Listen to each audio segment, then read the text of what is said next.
بسم اللہ الرحمن الرحیم۔ السلام علیکم۔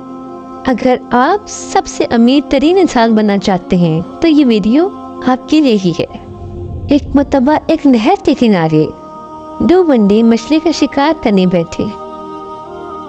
ان میں سے ایک شخص اللہ پاک کا نافرمان اور دوسرا اللہ کا فرمانبردار بننا تھا۔ دونوں مچھلی کا شکار کرنے کی کوشش کر رہے تھے۔ ایک اپنے بتوں کا نام لیتا اور جال پھینکتا، اس کے جال میں مچھلیاں آ جاتی، اور دوسرا اللہ کا نام لیتا اور جال پھینکتا، اس کے جال میں کچھ نہیں آتا۔ کوشش کرتے کرتے شام ہو گئی۔ وہ اللہ کا نافرمان غیر اللہ کا پکارنے والا اپنی مچھلیوں کا تھیلا بھر کر لایا، اور یہ اللہ کا ماننے والا اپنا تھیلا خالی لے کر آیا۔ اللہ کا فرشتہ کرامن کاتبین یہ سب کچھ دیکھ کر غمگین ہوا اور عرض کی، کہ میرے رب، وہ تیرا نام لینے والا خالی ہاتھ آ رہا ہے اور تیرے دشمنوں کا نام لینے والا مچھلیوں سے بھرا ہوا تھیلا لا رہا ہے۔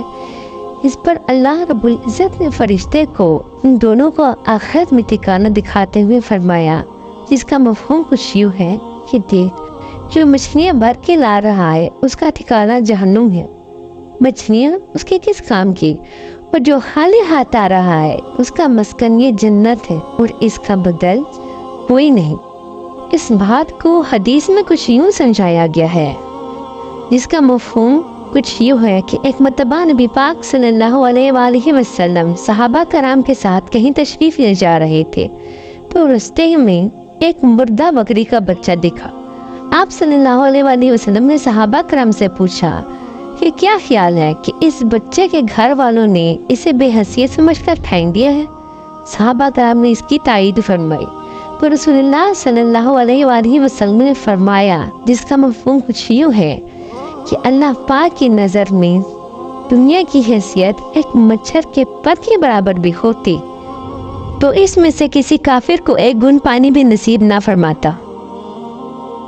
لہٰذا دنیا کی دولت و کامیابی کا معیار بالکل نہیں ہے۔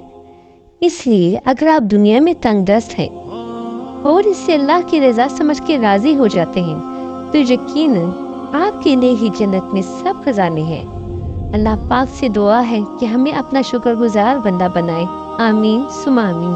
ویڈیو پسند آئی ہو تو لائک کریں، شیئر کریں اور چینل کو سبسکرائب ضرور کریں۔ جزاک اللہ۔